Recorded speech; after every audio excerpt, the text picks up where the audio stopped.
Hey, hello everybody. It's Leif, your national president for the National Exchange Club, coming to you live from the 406, which is AKA Billings, Montana. Thankful to be here. I've been in exchange since 1989, and I love our mission of serving kids, community, veterans, and the prevention of child abuse. This is your second video. This is the second FYI video. I'm going to talk about how to put on a successful recruiting event. Okay, so let's just jump right into it.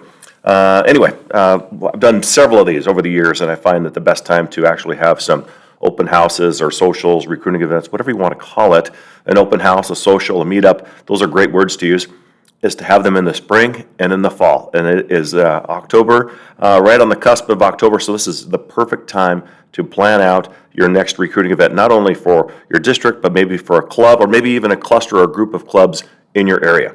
As I said before, it's the perfect time to build exchange is in the fall because people are back to school. They're kind of buckled into some kind of structure and schedule. So now is the time to plan. Now is the time to take action. Now is the time to move. So what I would do is form a membership committee if you don't have one. If you do, great. If you don't, put one together, put together a budget for a recruiting event. I would call it an open house or a social or meetup. Internally, we can call it a recruiting event because that's what we're going to be doing. But the key is to make it something that sounds really palatable and inviting and warm to our community, okay? I would definitely schedule it over the next several weeks.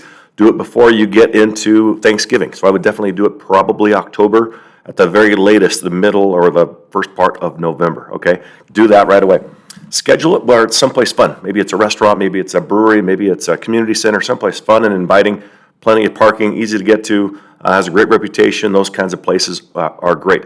Don't make it too formal. You don't have to have PowerPoints. You don't have to have all these crazy things. All you need to do is have a social. Have it, make it something fun.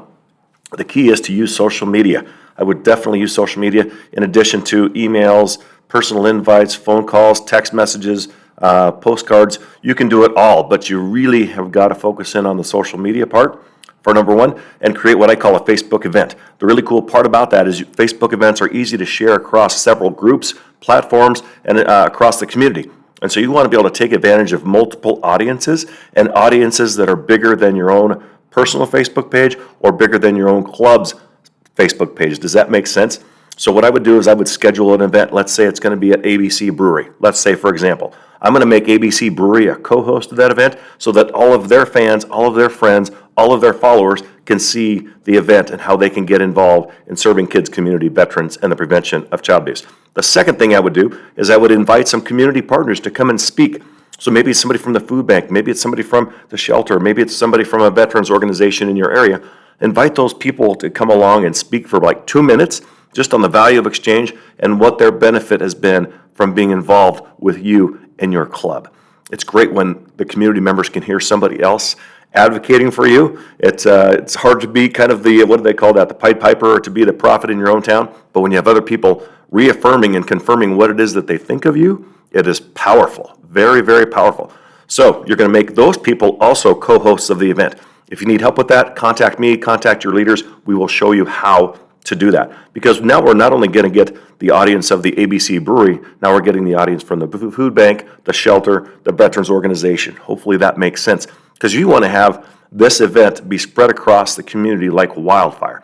There's also what we call Facebook groups across the communities. Every community has them. It could be a customer service group. It could be a networking group. It could be all kinds of different groups. I mean, there's something for everything. And so you want to share that event maybe across 5, 10, 15, 20 different groups so that everybody in town is seeing what it is that you do. You can sponsor the event, meaning you can put a few bucks behind it.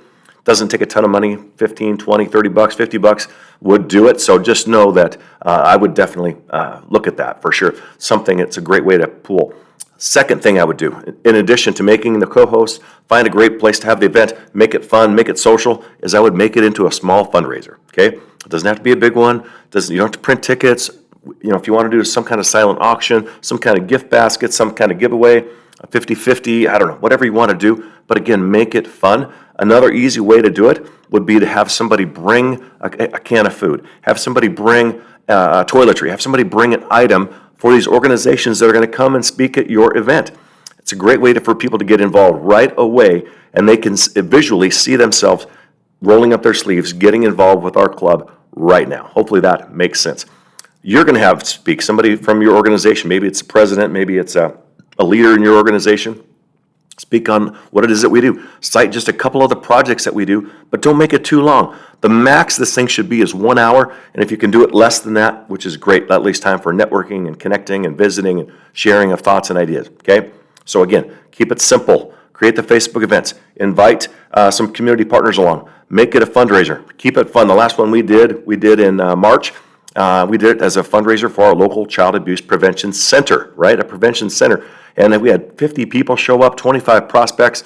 We gave those people applications. We showed them how to pay online. We showed them how to get involved, okay? Really simple. Break down all the barriers. Does that make sense? Hopefully that does. Make it easy for people to say yes. They want to get engaged. They want to serve. They want to do things. Now is the time to do it, especially roll into the holidays. Your clubs have tons of events and projects coming up. Invite people along. Invite people into the fold. Maybe do one less project and one more recruiting event. That could be a thought, or combine the two, which is what I just described, okay? So hopefully that makes sense. Set some money aside, set some time aside, be intentional, get the applications, make it easy, take the barriers down, and get people involved. Your enthusiasm will do it. Here's the last point before I go. The best invite that you can do is the one that you actually do, okay? You can call people, you can text people, you can email people. The best way is eyes to eyes, face to face, heart to heart, spirit to spirit. When people can see the excitement and enthusiasm in your own face and in your heart and in your soul, they're going to want to be involved.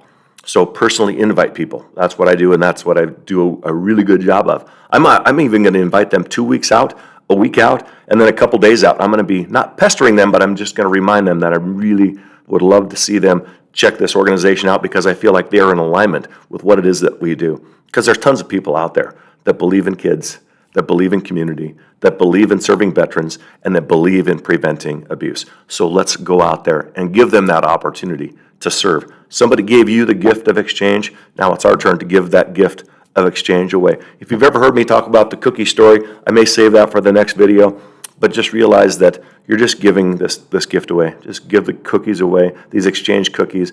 We don't care where they land. We can't control that. You can't control whether somebody's going to get involved or not, but you can control your activity, your enthusiasm, your passion, and your spirit for exchange, and that's what people will see. So I challenge you to make this fun. What would your club look like if you had 5 new members? Maybe 1 or 2 new members. What would your district look like with 20 new members? What would your own personal attitude look like if you sponsored 1 more person? The reason I get excited is because I sponsor people each and every month, and I have as long as I've been in exchange, since 1999. So it keeps me excited, it keeps me pumped up, it keeps me charged up, it helps me realize and reaffirms why I got involved in 1999. Because somebody thought enough of me to share the gift of exchange with you. Think enough of somebody else to share the gift of exchange with them. The last thing I will say, you can't just invite 1 and hope that 1 will show up. We had 25 people show up because we invited 100. Does that make sense? So you've got to invite people. People have lives. They have stuff going on. They got kids' activities. They got holiday stuff. They got all these things happening in their world. And so we just have to give them a little teaser, okay? Give them a little teaser. How do you get a puppy to follow you around? You give them 1 bite at a time, 1 little nugget at a time, and they will follow you all across the house, all across the world, right? How do you get a puppy to go to sleep and do nothing? Give them whole bag of dog food. Give them a whole bag of dog food, and they will sit down and go to sleep. So when you're showing this amazing opportunity, just give nuggets. Just give nuggets of what it is that we do. Get them excited. Invite them. Personally invite them. Use Facebook. Use social media. Use those personal invites. Use your membership committee, and just share you, because you are good enough. I'm telling you that right now. Thank you so much for tuning in. Thank you so much for what you do in your communities.